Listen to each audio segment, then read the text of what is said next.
Hello दोस्तों, अब पढ़ते हैं अपन त्रिभुज के बारे में। तो ज्योमेट्री में अगला पार्ट है त्रिभुज। और त्रिभुज में एक त्रिभुज में माध्यिका जो है, माध्यिका कहाँ मिलती है, उससे कौन सा केंद्र बनता है, और उसके बाद है लंब केंद्र क्या होता है, परिकेंद्र क्या होता है, त्रिभुज के अंतःव्रत क्या होते हैं, परिव्रत क्या होते हैं, इस बारे में सारी डिटेल अपन पढ़ेंगे इस वीडियो में। ठीक है, चलिए शुरू करते हैं।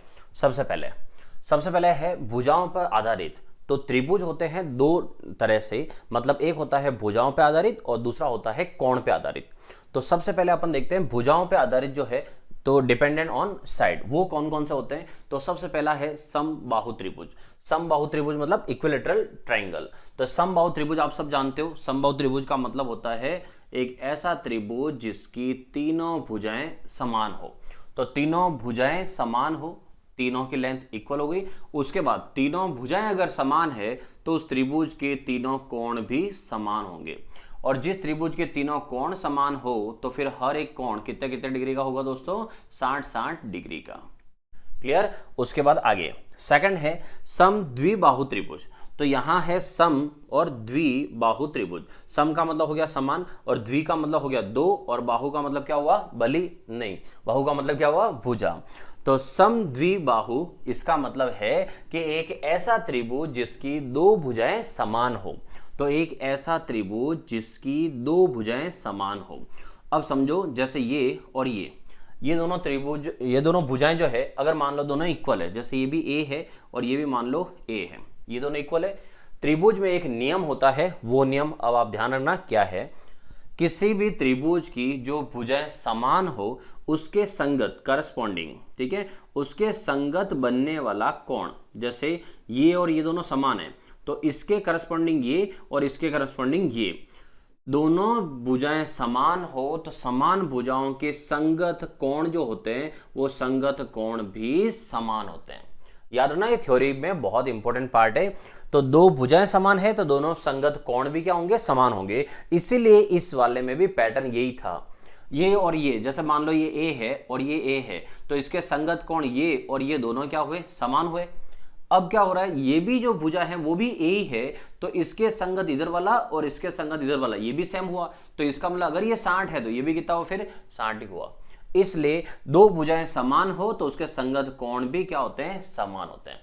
ये होता है कौन सा त्रिभुज, तो आइसोसाइकल ट्रायंगल मतलब हुआ समद्विबाहु त्रिभुज। क्लियर। अब देखिए तीसरा त्रिभुज विषम बाहु त्रिभुज। तो विषम बाहु स्केलेन ट्रायंगल। विषम का मतलब क्या हुआ, असमान, मतलब जो समान नहीं हो, और बाहु का मतलब तो आप जानते हो, ठीक है, भुजाएं। एक ऐसा ट्रायंगल जिसकी तीनों भुजाएं अलग अलग हो, मतलब ये अगर ए है ये बी हो जाए और तीसरी वाली सी हो जाए। जिस त्रिभुज की तीनों ही भुजाएं अलग अलग हो वो क्या कहलाता है, विषम बाहु। जिसके दो समान हो वो क्या हुआ, समद्विबाहु। और जिसकी तीनों ही भुजाएं समान हो वो क्या हुआ, समबाहु। क्लियर। ये थे तीनों त्रिभुज भुजाओं पे आधारित। तो भुजाओं पे कैसे होते हैं वो तीनों देख लिए, आगे बढ़ते हैं और आगे देखो। अब है कोण पर आधारित त्रिभुज, और अपने ज्योमेट्री में जो आएंगे वो सबसे ज्यादा मेन पॉइंट यही है कि कोण पर आधारित त्रिभुज कैसे होते हैं। तो कोण पर आधारित का क्या मतलब है, देखो सबसे पहले है न्यून कोण ट्रायंगल, और क्लास में आप जानते हो क्या बोला जाता है इसको, एक्यूट एंगल, ठीक है। तो एक्यूट एंगल ट्रायंगल। अब आते हैं कि इसका मतलब क्या है। तो न्यून कोण त्रिभुज का मतलब है कि एक ऐसा ट्रायंगल जिसका हर एक कोण न्यून कोण हो। और न्यून कोण तो आप सब जानते हो, न्यून कोण का मतलब क्या होता है दोस्तों, 0 डिग्री से बड़ा हो लेकिन 90 डिग्री से छोटा हो, एक ऐसा एंगल थीटा, ठीक है, ऐसा एंगल जो 0 से बड़ा हो 90 से छोटा हो। तो न्यून कोण त्रिभुज का मतलब है एक ऐसा त्रिभुज जिसके तीनों ही कोण, ये तीनों के तीनों कोण क्या हो, 90 डिग्री से कम हो। क्लियर। और इसका परफेक्ट एग्जांपल जो होता है, वो परफेक्ट एग्जांपल अभी आपको पढ़ाया है उसमें से याद रखना, वो होता है समबाहु इक्विलेटरल ट्रायंगल, समबाहु त्रिभुज, जिसका प्रत्येक जो कोण है वो प्रत्येक कोण कितने डिग्री का होता है दोस्तों, 60 डिग्री का।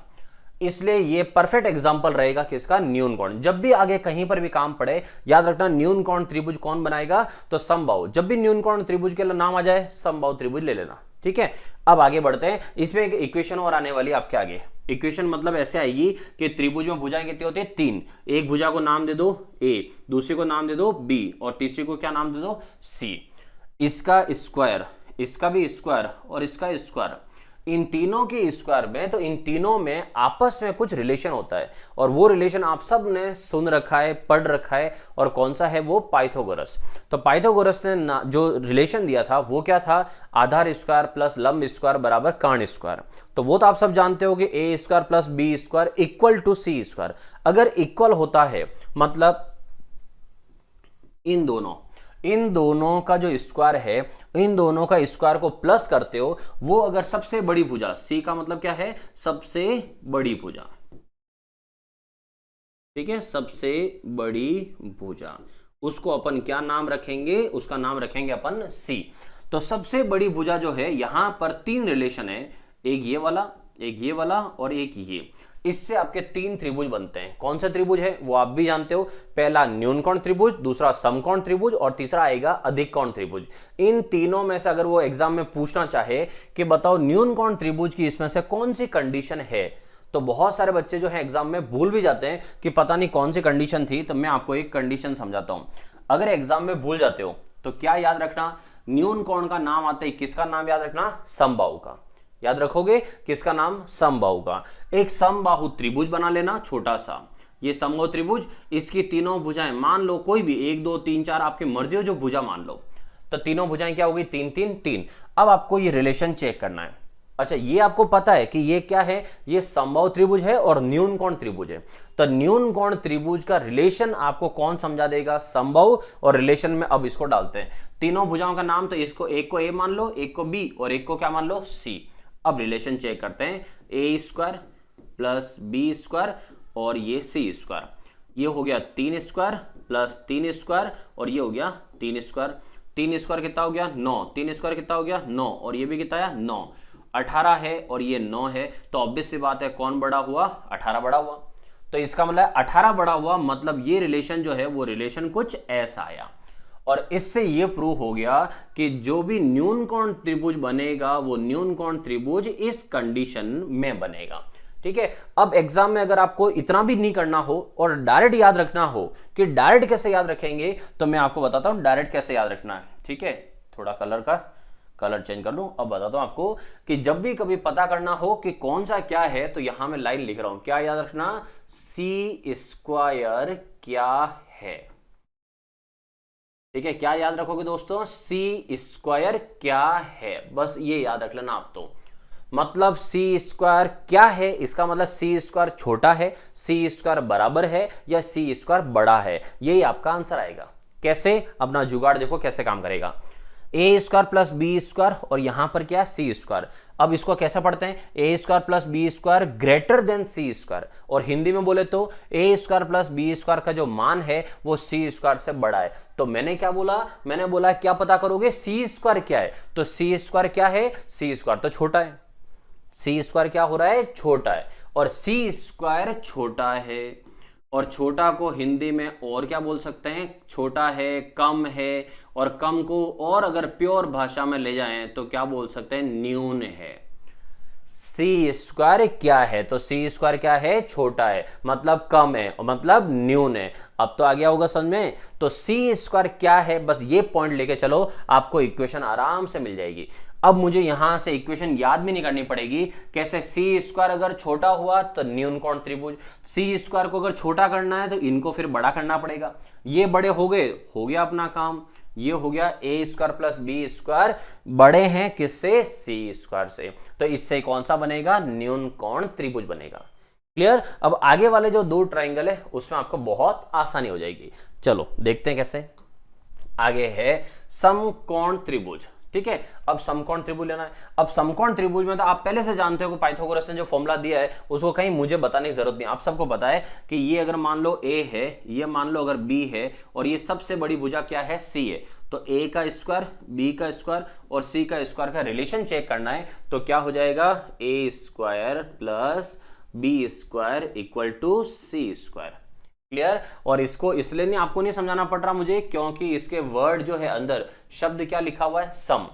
पीछे वाले में क्या शब्द था, न्यून। न्यून का मतलब है कि सी स्क्वायर क्या है, छोटा है, तो न्यूनकोण। सी स्क्वायर क्या है, बराबर है, समान है, तो समान मतलब सम है, तो कौन सा बन गया, समकोण त्रिभुज।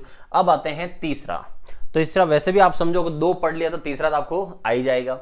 अधिक कोण त्रिभुज। तो अधिक कोण त्रिभुज में मान लो एक भुजा ए है, दूसरी भुजा बी है और तीसरी भुजा क्या है, सी है। अब वापस मैं आपसे पूछता हूं सी स्क्वायर क्या है, क्या लिखा है, सी स्क्वायर क्या है, इसका शब्द पढ़ो, क्या नाम है, अधिक कोण, ऑब्ट्यूज एंगल ट्रायंगल। तो यहां से अधिक, सी स्क्वायर क्या है, वर्ड ध्यान रखो, तो सी स्क्वायर क्या है, अधिक है, तो सी स्क्वायर अधिक है। डायरेक्ट अपन इक्वेशन बनाते हैं, a square plus b square और सी स्क्वायर जो है वो क्या है, अधिक है, तो सी स्क्वायर अधिक है। तो सी स्क्वायर अगर अधिक है इसका मतलब हो गया इस तरह से ए स्क्वायर प्लस बी स्क्वायर और ये छोटे और सी स्क्वायर अधिक है, हो गया तीनों, ठीक है। अब आपको लाता हूं मैं एक साथ तीनों को। न्यून कोण त्रिभुज, तो न्यून कोण त्रिभुज में क्या बोला, सी, यहां ऊपर लिख देता हूं, हर एक का आंसर कैसे दोगे, सी स्क्वायर क्या है, और सी स्क्वायर क्या है ये कौन बताएगा, ये बताएगा त्रिभुज के खुद नाम। पहला न्यून, दूसरा क्या है सम, तीसरा क्या है अधिक, ये तीनों नाम आपको इसका रिलेशन बताएंगे। तो पहला नाम क्या है, न्यून, तो सी स्क्वायर क्या है, न्यून है, इसका मतलब ये वाले बड़े हैं, सी स्क्वायर तो छोटा है। फिर है सम, मतलब सी स्क्वायर क्या है, सम है, मतलब समान है, ठीक है। तीसरा क्या लिखा, अधिक कोण, मतलब सी स्क्वायर क्या है, सी स्क्वायर अधिक है, हो गया। ये थे आपके तीनों कोण पे आधारित त्रिभुज, ठीक है। अब आगे बढ़ते हैं, और अब है त्रिभुज। त्रिभुज में कुछ वर्ड और आएंगे, अब वो वर्ड क्या है उसके लिए देखो, एक वर्ड है अर्धक, अर्धक को क्या बोलते हैं, हाफ। दूसरा वर्ड आएगा समद्विभाजक, सम का मतलब है समान, द्वि का मतलब है दो और भाजक का मतलब है टुकड़े, ठीक है, भाग होना उसके। तो समद्विभाजक का मतलब होता है बाइसेक्टर, दो टुकड़े करना समान रूप से। फिर है लंब समद्विभाजक, मतलब लंब बोले तो परपेंडिकुलर, ठीक है, परपेंडिकुलर रूप से दो टुकड़े करने बराबर, जैसे मानो एक त्रिभुज है, ठीक है। अब इस त्रिभुज में अगर लंब समद्विभाजक करना हो, जैसे मान लो भुजा है, इस साइड का लंब समद्विभाजक करना है, इसका मतलब हुआ कि मुझे एक सीधी लाइन खींचनी है जो यहां पर 90 डिग्री बना सके। तो 90 डिग्री अगर यहां बनाता है तो उससे कहते हैं कि लंब डाल दिया आपने इस भुजा के ऊपर, ठीक है। तो ये कहलाता है इस साइड का लंब समद्विभाजक, भुजा का लंब समद्विभाजक। ये 3 पॉइंट अभी काम आने वाले हैं, इसलिए इन 3 को मैंने पहले आपको बता दिया है। अब चलते हैं आगे कि यहां पर अपन पढ़ रहे हैं क्या, वो पढ़ रहे हैं अपन त्रिभुज के केंद्र। क्या पढ़ रहे दोस्तों, त्रिभुज के केंद्र। त्रिभुज के केंद्र कौन कौन से होते हैं, जिसमें सबसे पहला है केंद्रक। तो केंद्रक किसे कहते हैं उस पॉइंट पे आते हैं। तो केंद्रक के लिए सबसे पहले लाते हैं अपन त्रिभुज को, ये ले लो त्रिभुज, थोड़ा कलर दूसरा ले लेता हूं, व्हाइट ले लेते हैं, यहां से ये है। अब आते हैं पॉइंट पे, तो इस त्रिभुज में केंद्रक, तो सबसे पहला पॉइंट दोस्तों क्या है, केंद्रक। केंद्रक किसे कहते हैं, केंद्रक सेंट्रोइड, केंद्रक कहते हैं त्रिभुज की माध्यिका, माध्यिका मीडियन, माध्यिका कौन सी, जो त्रिभुज के शीर्ष है, शीर्ष कितने हुए 3, शीर्ष से सम्मुख भुजा मतलब सामने वाली भुजा के मध्य बिंदु पर जाकर जो लाइन मिलती है उसे कहते हैं माध्यिका। और हिंदी वर्ड भी समझो, माध्यिका, मध्य का, आपने ये नाम भी सुना होगा, माध्यिका को और क्या बोलते हैं, मध्य का। मध्य का मतलब हो गया मीडियन, मतलब मिड पॉइंट। तो इस भुजा का जो मिड पॉइंट होगा, सेंटर पॉइंट होगा, वहां से आएगी और इसके सेंटर पॉइंट पे मिलेगी, वो कहलाती है माध्यिका, ठीक है। अब यहां से सेंटर पॉइंट पे मिलाते हैं, जैसे यहां से ले लिया, इसके सेंटर पॉइंट पे यहां मिल गई, ठीक है। इधर से ले लेते हैं, जैसे ये शीर्ष, इस शीर्ष से इसके सेंटर पॉइंट पे इधर मिला देते हैं। और तीसरा यहां से, अब यहां से मिलाते हैं, यहां से कॉर्नर से, इस कॉर्नर से इधर मिलाते हैं। अब आपने सबको पता होगा स्कूल में, जैसे मैं इधर से बता देता हूं, ये देखो, अगर इधर कहीं जा रहे हैं अपन, कहां गया, ये है, ठीक है। अगर सेंटर पॉइंट इसका यहां कहीं बन रहा हो, आप सबको पता है सेंटर पॉइंट अगर यहां से नहीं मिल रहा हो, तो स्कूल की आप कहानियां सब जानते हो, अगर नहीं मिल रहा तो भी कोई फर्क नहीं पड़ता, अपना तो सेंटर पॉइंट यहीं बनाते थे मजबूरी में, क्योंकि अपन को सेंटर पॉइंट वो बनाना होता था। तो कहने का मतलब ये है कि त्रिभुज के तीनों शीर्ष से जो सामने वाली भुजा पर लाइन जाती है और जो सेंटर पॉइंट पे जाके मिलती है, इस सेंटर पॉइंट यहां जहां ये सब मिली है, इस सेंटर पॉइंट को क्या बोलते हैं, इसे केंद्रक बोलते हैं। और जब आप लोग सब स्कूल में पढ़ाने जाओ, मतलब जो टीचर हैं खास करके, अगर आप पढ़ाने जाते हो तो याद ना, जब कभी लाइन नहीं मिले तो बच्चों को सिखा देना कि बीच में गोला थोड़ा सा बड़ा कर देना, ऑटोमेटिक मिल जाएगी सब नीचे, कोई नहीं देखेगा, ठीक है, पॉइंट समझना। तो केंद्रक का मतलब क्या हुआ? केंद्रक का मतलब है कि त्रिभुज के तीनों शीर्ष से माध्यिकाएं जो खींची जाती है, वो तीनों माध्यिका जहां पर मिलती है वो क्या कहलाता है? केंद्रक कहलाता है। Clear point? चलो अगला देखो, अगला केंद्र और कौन सा है? अगला लिखा हुआ है अंतः केंद्र, मतलब इन सेंटर। अंतः केंद्र से आप अगर सर्कल बनाओगे तो उस सर्कल का नाम पड़ेगा अंतःवृत्त। ठीक है, इनर सर्कल जो बनता है अंतःवृत्त। तो अब सोचो, इस वर्ड से समझो, अंतः केंद्र और अंतःवृत्त, इसका मतलब है अंदर की तरफ बनने वाला सर्कल। और अगर अंदर की तरफ मुझे सर्कल बनाना है तो उसका सेंटर भी कहां होगा? अंदर ही होगा। तो इसका मतलब अंतः केंद्र जो होता है वो कहां होगा? अंदर होगा, तभी तो यहां बनेगा। अब आते हैं कि अंतः केंद्र बनेंगे कैसे, मतलब जो सेंटर पॉइंट है वो पॉइंट कैसे बनेगा। तो अंतः केंद्र कैसे बनता है उस पॉइंट पे आते हैं। तो अंतः केंद्र बनाना है तो अंतः केंद्र के लिए बहुत सारे जानते होंगे, जो नहीं जानते हैं उन्हें मैं बता दूं। अंतः केंद्र बनता है दोस्तों जो कोण है, एंगल। ठीक है, कोण। कोण कौन से? यहां पर 3 वर्टेक्स, 3 शीर्ष है। 3 शीर्ष है तो कोण भी कितने हुए? 3 कोण हुए। कोणों के अर्धक, ठीक है, पूरा लिख देता हूं यहां पर, कोणों के अर्धक। ठीक है, कोणों के अर्धक जहां पर मिलते हैं, तो कोणों के अर्धक, आधा आधा, कोण को आधा आधा करो, वो जहां पर मिलते हैं वो वाला क्या कहलाता है? अंतः केंद्र कहलाता है। अब ये कि कोणों के अर्धक कहां मिलते हैं कैसे पता करें? तो देखो, इसके लिए प्रैक्टिकली में क्या करते हैं, तो प्रैक्टिकल में तो ऐसा होता है, ये एक लाइन खींची जाती है ऐसे, कर्व, लाइन नहीं कर्व, ऐसा कर्व बनाते हैं। उसके बाद क्या करते हैं, आप सब जानते हो प्रकार नॉब। नॉब तो आप सबको पता है, ऐसा रख के फिर अपन ऐसे चाप काटते थे स्कूल में, बस वही नॉब। तो कैसे रखना है, यहां से एक हाथ यहां रख के एक कट इधर लगाना है, एक यहां पर रख के एक कट इधर लगाना है, ऐसे। तो इस तरह से जो कट लगाए जाते हैं, ठीक है, अभी तो मैंने ऐसे लगा दिया हाथ से, यहां जो कट लगाते हैं वो कट जैसे यहां से रह के इधर कहीं लगाओ और इधर से इधर कहीं लगाओ, ये कट को आपको इस पॉइंट से मिलाना होता है। तो यहां से मिलाते हैं, यहां से ऐसे, ठीक है, यहां के जाके ये ऐसे मिलता है सेंटर। तो यहां होता है ये सेंटर। अब देखो ये जो लाइन है, क्या लाइन बैठ रही है? यहां बैठेगी नहीं, तो अब ये लाइन नहीं बैठते, इसको उड़ाना पड़ेगा, और इस लाइन को उड़ाएंगे तो यहां से ये तो पूरा गायब हो जाएगा अपना डायग्राम ही, छोड़ो फिर। तो यहां से क्या करना पड़ेगा, अब मैं आपको यहां से ही मिटा देता हूं कि ये सेंटर हो गई, ये सेंटर में लाइन। अब इधर से सेंटर लाइन हो गई, अब इधर से भी लानी पड़ेगी, तो यहां से भी लेके आते हैं, यहां से सेंटर लाइन, कि ये बिल्कुल सेंटर से उधर से जा रही हो, एक इधर से आ गई और एक लाइन इधर से लानी पड़ेगी, ये भी सेंटर भी यहां से सेंटर लाओ, ये सेंटर। मिले नहीं मिले आपको तो मिलानी है, ठीक है, अपना काम क्या है, बस मिलाना है। जो मिल जाए आगे उनकी जिंदगी चाहे जैसे गुजारे, अपना काम है उनको मिलाना है बस। तो यहां से अपन ने मिला दिया। अब देखो त्रिभुज के 3 शीर्ष हो गए, त्रिभुज के तीनों शीर्ष से यहां पर 3 कोण बने, इन तीनों कोणों की जो अर्धक है, कोण का आधा आधा कर दिया, तो तीनों कोणों के अर्धक जहां पर जाके मिलते हैं, तो तीनों कोणों के अर्धक जहां पर मिलते हैं वो वाला क्या कहलाता है? अंतः केंद्र कहलाता है। क्लियर? अब तो क्या हुआ, अंतः केंद्र, कोणों के अर्धक। आगे बढ़ते हैं, और कौन सा केंद्र है, तो आगे देखो। और अगर आप इससे, जैसे पीछे वाले पे वापस आता हूं, इससे अगर आप सर्कल बनाना चाहते हो, तो सर्कल बनाना हो तो यहां से ऐसे, ये जो बनाओगे आप सर्कल, कौन सा वाला, ये अंदर वाला, और ये अंदर वाला सर्कल क्या कहलाएगा दोस्तों, ये सर्कल कहलाएगा अंतःवृत्त। क्या कहलाएगा? अंतःवृत्त। तो इनर सर्कल जो कहलाता है वो अंतःवृत्त जो है वो ये है, किससे बनता है? अंतः केंद्र से। चलिए आगे बढ़ते हैं। आगे लिखा है ऑर्थो सेंटर, बोले तो लंब केंद्र। अब लंब केंद्र कैसे, तो जो सामने वाली भुजा पे 90 डिग्री बनाएगा वो कहलाता है लंब केंद्र। तो अब अपन को बनाना है 90 डिग्री। अब यहां से अगर मैं लेता हूं कि सामने वाले भुजा पे 90 डिग्री बन जाए, ऐसा कुछ लेना है, तो 90 डिग्री लगभग मुझे यहां से ये दिख रहा है कि 90 डिग्री यहां पर आराम से बन जाएगा। अब लेते हैं इधर से, तो इधर से अगर 90 डिग्री बनाना हो तो इसका 90 डिग्री लगभग यहां कहीं बनेगा।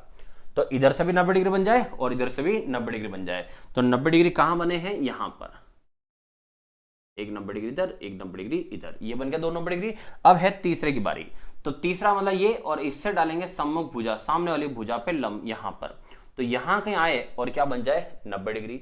तो यहां से बनाया है अपन ने 90 डिग्री, तो ये वाला 90 डिग्री। अब तीनों लंब केंद्र, तीनों शीर्ष से अपने लंब डाले, सामने वाली भुजा पे लंब डाले हैं, तो शीर्ष से सम्मुख भुजा पर डाले गए लंब, शीर्ष से सम्मुख मतलब सामने वाली भुजा पर डाले गए लंब जहां पर मिलते हैं वो वाला लंब केंद्र कहलाता है। मतलब ये वाला जो है ये है ऑर्थोसेंटर लंब केंद्र। क्लियर? और इससे कोई सर्कल नहीं बनता है। सर्कल किससे बनते हैं? एक तो इनर सेंटर, इन सेंटर है वो अंत केंद्र, उससे बनेगा, और एक बनेगा कौन सा? सर्कम सेंटर, आगे और पढ़ने वाला अपन परिकेंद्र। तो ये सर्कल तब बनते हैं, लंब केंद्र से कोई सर्कल नहीं बनता है। क्लियर? तो लंब केंद्र किससे कहते हैं? जहां लंब मिलते हैं। तीसरा है कौन सा? परिकेंद्र। सॉरी तीसरा क्या, चौथा आ गया। चौथा है परिकेंद्र। अब परिकेंद्र का मतलब क्या है? Circum centre. तो परिकेंद्र कैसा बनेगा? परिकेंद्र का मतलब क्या है? तो देखो ये ट्राइंगल, इस ट्राइंगल को बाहर तीनों जो ये शीर्ष है वो तीनों शीर्ष मिले और एक सर्कल बना दे तो वो बनता है एक, यहां पर सेंटर बनेगा जहां से नॉब रख के एक सर्कल बनाया जाएगा। तो वो जो सेंटर होगा वो सेंटर कहलाएगा परिकेंद्र, और जो सर्कल बनेगा उस सर्कल का नाम होगा परिवृत्त, बाह्य वृत्त। ठीक है? तो आउटर सर्कल और इनर सर्कल, ये दो सर्कल होते हैं। अब आते हैं ये पॉइंट कैसे बनाए। अपन ने कोण का आधा आधा कर दिया। ठीक है? कोण का आधा हो गया, लंब हो गया, माध्यिका हो गई। अब आते हैं कि परिकेंद्र किससे बनता है। तो दोस्तों परिकेंद्र किससे बनता है? तो परिकेंद्र के लिए क्या करेंगे? जो भुजा है, भुजा के लंब समद्विभाजक, जो आगे मैंने ऑलरेडी आपको बता दिया था, भुजा के लंब समद्विभाजक जहां पर मिलते हैं वो परिकेंद्र बनाता है। तो भुजा के लंब समद्विभाजक जहां पर मिलते हैं। ठीक है? अब आते हैं भुजा के लंब समद्विभाजक कैसे। तो आगे मैंने बता दिया था आपको कि 90 डिग्री बनाना है। जैसे यहां से अगर कोई लाइन लेता हूं मैं तो यहां पर 90 डिग्री बनना चाहिए। तो जो 90 डिग्री बना दे ऐसे, तो यहां से ये 90 डिग्री, इधर देखो तो इधर भी 90 डिग्री। जो भुजा साइड के सेंटर पॉइंट, अच्छा लंब होना चाहिए मतलब 90 डिग्री, और समद्विभाजक, समद्विभाजक का मतलब ये है कि बराबर आधा आधा होना चाहिए। अब ये ऐसा नहीं होता है, ये तो मैंने लाइन आपको डायरेक्ट बता दी। चलो मैं पूरा रिटर्न बता दूं आपको। एक्चुअल में प्रैक्टिकली में कैसा होता है, यहां पर एक नॉब रखते हैं और नॉब रख के यहां से एक सर्कल काटा जाएगा ऐसे, फिर यहीं से एक सर्कल काटा जाता है इधर से, फिर उधर से एक सर्कल काटा जाता है ऐसे, और इधर से ये यहां से कर्व, सॉरी मैं सर्कल बोल गया था, कर्व। तो यहां से चाप कर्व काटे जाएंगे और यहां से इसको ऐसे मिलाएंगे। तो यहां से, लेकिन आप देखो यहां से मैंने हाथ से ऐसे ही किया है इसलिए क्रॉस बिल्कुल मिले नहीं है। तो 90 डिग्री जो बनाते हैं ये लंब समद्विभाजक बनाते हैं, वो कैसे बनाते हैं? तो उसके लिए क्या तरीका होता है दोस्तों? जो भुजा है उस भुजा के यहां पर नॉब रखो, यहां से एक कट इधर एक कट उधर, ऐसे एक उधर रख के एक कट इधर से एक कट इधर से, जो कट मिलते हैं उन्हें, उस लाइन को क्या बोलते हैं? लंब समद्विभाजक। लेकिन अब आपको समझाता हूं कि लंब समद्विभाजक तो हो गया ऐसे, लेकिन ये ऐसे दिखेगा सही नहीं, तो मैं आपको प्रॉपर बताता हूं कैसे। तो यहां से मान लो मैं यहां सेंटर ले लेता हूं, ये सेंटर से ऐसे काट दिया, ये इधर से कट गया। अब इधर से लाते हैं, इसका सेंटर होगा तो यहां कहीं इसका सेंटर बनेगा ऐसे। ठीक है? मैं थोड़ा सा ध्यान से देख लेता हूं इस तरह से। अब तीसरा वाला भले ही बने कि नहीं बने, मुझे इससे ले जाना ही पड़ेगा ऐसे। ठीक है? समझ रहे हो? ये सब स्कूली कहानी है। आप जिस स्कूल में पढ़ रहे हो वहां से मैं भी पढ़ के निकला हुआ हूं, तो आप समझ सकते हो कि स्कूल की विद्याएं क्या होती है। यहां से ये मिलाया, इधर से 90 डिग्री ये हो गया, इधर से 90 डिग्री ये हो गया, और तीनों को यहां पर मिला दिया, और यहां पर गोला कर देना बड़ा वाला, तो ऑटोमेटिक तीनों मिल जाएंगे इस पर्दे के पीछे। ठीक है? पर्दे के पीछे कोई नहीं देख रहा है, सब मिल जाएंगे यहाँ पे। तो परिकेंद्र कौन सा हुआ? भुजाओं के, भुजा तो सिंगल हो गई, तीन भुजाएं, तो क्या बोलेंगे? भुजाओं के लंब समद्विभाजक।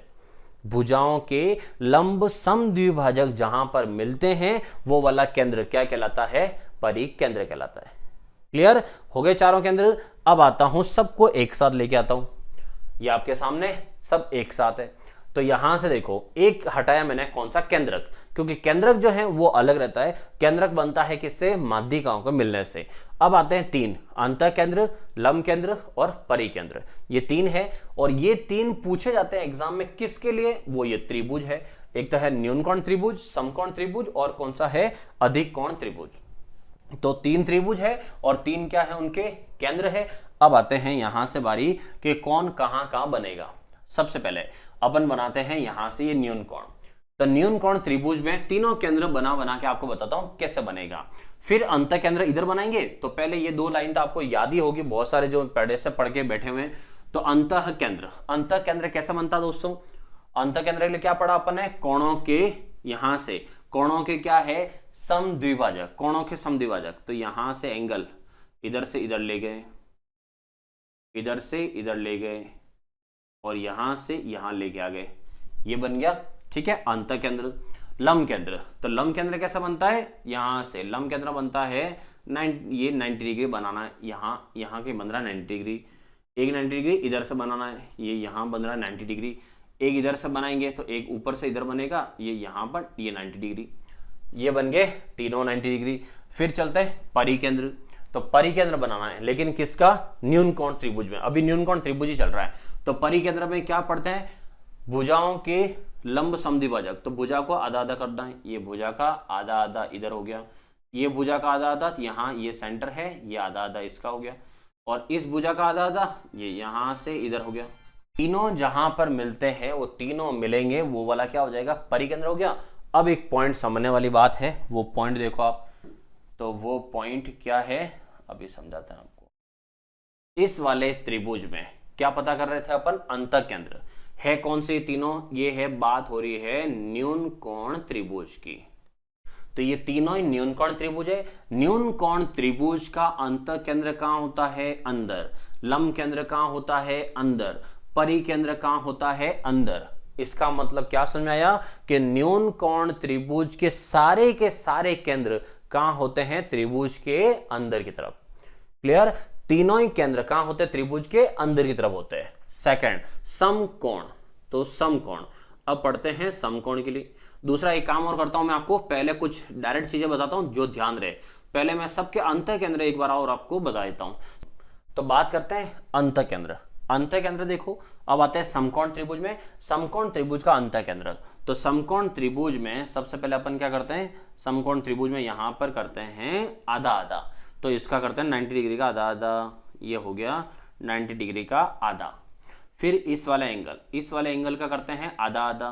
तो यहां से ये आधा आधा हो गया, और इस वाले का करेंगे आधा आधा, जो यहां पर आ जाएगा। ठीक है, ये क्या बन गया, इसका अंतः केंद्र। क्या बना दोस्तों, अंतः केंद्र, ये वाला, ये हो गया अंतः केंद्र। अब आते हैं तीसरे में।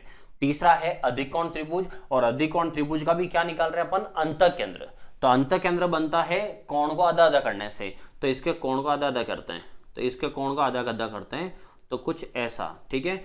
फिर यहां से इसका अंतः केंद्र आधा आधा करेंगे तो कुछ ऐसा, और इसका आधा आधा करेंगे तो यहां से ये वाला, ठीक है। तीनों के कोण को आधा आधा करने से वो यहां पर मिले। अब आपको मैं बता रहा हूं कि आपको एग्जाम में ये सब करने की नौबत नहीं आएगी, इसके लिए कुछ जुगाड़ है। वो जुगाड़ क्या है, वो जुगाड़ समझना। अंतः केंद्र का मतलब क्या होता है, अंतः केंद्र का मतलब ही है कि अंदर की तरफ केंद्र, ठीक है। वर्ड समझना, अंतः केंद्र मतलब अंदर की तरफ केंद्र, मतलब त्रिभुज कोई भी हो तीनों में से, इनके अंतः केंद्र त्रिभुज के अंदर ही बनते हैं, त्रिभुज के अंदर ही बनते हैं, पहला पॉइंट। दूसरा था यहां पर न्यूनकोण। न्यूनकोण के कोई भी केंद्र हो, न्यूनकोण त्रिभुज के कोई भी केंद्र हो, तो न्यूनकोण त्रिभुज के कोई भी केंद्र हो, वो तीनों के तीनों केंद्र कहां बनेंगे, त्रिभुज के अंदर ही बनेंगे। तो न्यूनकोण का परफेक्ट एग्जांपल आपको मैंने बताया था, क्या होता है, समबाहु त्रिभुज। समबाहु त्रिभुज का कोई भी केंद्र हो वो अंदर ही बनेगा, और किसी का भी अंतः केंद्र हो वो अंदर ही बनेगा, ठीक है। यहां तक तो कुछ याद ही नहीं करना फिर अब आपके पास सामने पॉइंट कितने हैं, 4। इन 4 पॉइंट को आपको समझना है। अब कैसे समझना है वो भी समझा देता हूं, इसका भी जुगाड़ याद रखो। तो एक जुगाड़ बताता हूं, ठीक है। आप क्लास के अंदर बैठे हुए हो, और जो मेरे से ऑफलाइन पढ़ चुके हैं वो तो सब ये कहानी जानते ही है। आप क्लास में बैठे हुए हो, अब आपको क्लास से भागना है, जाना है, तो सबसे पहले आप कहां तक जाओगे, क्लास की बाउंड्री तक जाओगे। क्लास की बाउंड्री तक, मतलब गेट तक, खिड़की तक, ऐसे जहां से बाहर निकलना है वहां तक आप पहुंचोगे। फिर आप देखोगे कोई देख तो नहीं रहा है, ठीक है, आपको पता है कोई नहीं देख रहा है, लेकिन आगे वालों को पता है कि सब देख रहे हैं। तो अब ये आप बाउंड्री पे पहुंचे, फिर आप इधर उधर देख रहे हो और फिर आपको लगा कोई नहीं देख रहा, फिर आप भाग जाओगे। समझना, आप क्लास के अंदर बैठे हो, अब आप सेकंड में कहां जाओगे, बाउंड्री पर जाओगे, बाउंड्री से देखोगे आप, और बाउंड्री से आपको पता चला कोई नहीं देख रहा, फिर आप भाग जाओगे। ठीक है, अब कहानी में जो मैंने पिरोया है उसको मैं प्रैक्टिकली लाता हूं कैसे। अब आते हैं अपन इस पॉइंट पे कि लंब केंद्र बनाते हैं। तो लंब केंद्र देखो क्या होता है, लंब केंद्र का मतलब है 90 डिग्री बनाना है। अब इस कोने से अगर मैं यहां से चलूं तो इसका 90 डिग्री जो बनाऊंगा वो तो यहीं बनेगा, ये यहां से आगे बढ़ा दूं मैं, तो जो इस पॉइंट पे जाना मुझे, इस पॉइंट का 90 डिग्री यहीं बनेगा। ठीक है, तो इसका 90 डिग्री यहां बन गया ये वाला, इस सिर से इधर। अब आता हूं मैं इधर से, कि अगर इधर से 90 डिग्री बनाना चाहूं तो कहां बनेगा, तो इधर से 90 डिग्री बनाऊंगा तो इधर से सीधी लाइन जो आ रही है वही आगे बढ़ेगी। तो इसका मतलब है इसका जो 90 डिग्री बनेगा वो भी यहीं बनेगा। तो इसका 90 डिग्री यहीं बना, इसका 90 डिग्री यहीं बना। अब है तीसरा शीर्ष, तो तीसरा शीर्ष ये वाला ही है। अब इससे अगर मैं 90 डिग्री बनाऊंगा तो वो 90 डिग्री यहां बनेगा। तो इसका मतलब हुआ कि इसका 90 डिग्री यहां, ये सामने इस भुजा पर, क्योंकि 90 डिग्री कहां बनाते हैं अपन, ये शीर्ष से इधर लाइन डाली, यहां 90 डिग्री बना, इधर से इधर ये डाले, यहां 90 डिग्री बना, और इधर से ये वाला ये 90 डिग्री बना। इसका मतलब तीनों अगर देखा जाए तो तीनों कहां पर मिल रहे हैं दोस्तों, तो तीनों मिल रहे हैं यहां पर, ये वाला पॉइंट, यहां पर तीनों के तीनों लंब केंद्र मिल रहे हैं। तो तीनों के तीनों लंब केंद्र जो मिल रहे हैं वो पॉइंट, तो तीनों के तीनों लंब केंद्र, अगर आपको थोड़ा सा लाइट डार्क करके बताऊं तो कुछ ऐसे, ये वाला हिस्सा, ठीक है, ये वाला हिस्सा जहां आपको नजर आ रहा हो वो वाला, ये वाला दिख रहा होगा अब तो त्रिभुज में समकोण त्रिभुज का शीर्ष, कौन सा शीर्ष, समकोण वाला, 90 डिग्री वाला, 90 डिग्री वाला जो शीर्ष है वहां उस शीर्ष पर तीनों मिलते हैं और वहां क्या बनाते हैं, लंब केंद्र बनाते हैं। क्लास के अंदर था बंदा, अब कहां आया, बाउंड्री पे आ गया है। ठीक है, एग्जाम में याद नहीं करना है, प्रैक्टिकली आप चीजें बना सकते हो। अब कॉर्नर पे आ गया, ये लंब केंद्र हो गया। अब आता हूं मैं आगे, इधर हूं, चलो एक बार इधर आ जाते हैं। ये जो क्लास में बैठे हुए ये कहां तक भाग रहे हैं एक बार वो भी देख लेते हैं। यहां से 90 डिग्री बनाना है, ठीक है, लेकिन इस बार 90 डिग्री कहां, भुजाओं के लंब समद्वि भाजक, तो यहां से भुजा का लंब समद्वि भाजक, ये 90 डिग्री बना दिया। अब इस भुजा का लंब समद्वि भाजक, तो कुछ ऐसे इधर हो गया। अब तीसरी भुजा, ये इसका लंब समद्वि भाजक, ये यहां से ऐसे, ये भुजा और वो भुजा, तीन भुजाएं, इसका लंब समद्वि भाजक ये, इसका लंब समद्वि भाजक ये, और इसका लंब समद्वि भाजक ये। तीनों के तीनों देखो आप कहां मिल रहे हैं, तो तीनों के तीनों मिल रहे हैं दोस्तों, देखो थोड़ा ध्यान से देखना, ये मिल रहे हैं यहां पर। ठीक है, इसका मतलब ये भी क्या हुई, बाउंड्री। लेकिन इसको क्या बोलेंगे, तो ये बोलेगा यहां कोण, कौन सा कोण है, राइट एंगल, समकोण वाले शीर्ष पर, समकोण वाले शीर्ष पर। और ये कहां मिल रहा है, ये मिल रहा है कर्ण भुजा पर।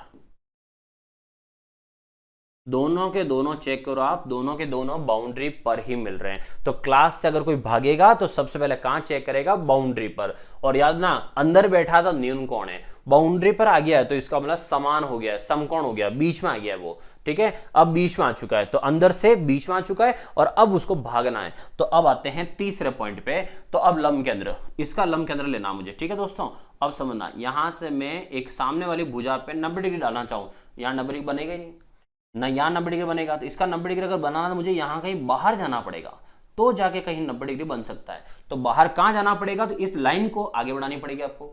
तो इस लाइन को अगर यहाँ से मैं लूँ तो इस लाइन को मुझे ऐसे कुछ आगे बढ़ानी पड़ेगी, तो जाके इसका 90 डिग्री बना पाएंगे। तो इसका 90 डिग्री बनाने के लिए मुझे इस लाइन को इतना बढ़ाना पड़ा, तो 90 डिग्री यहाँ बना।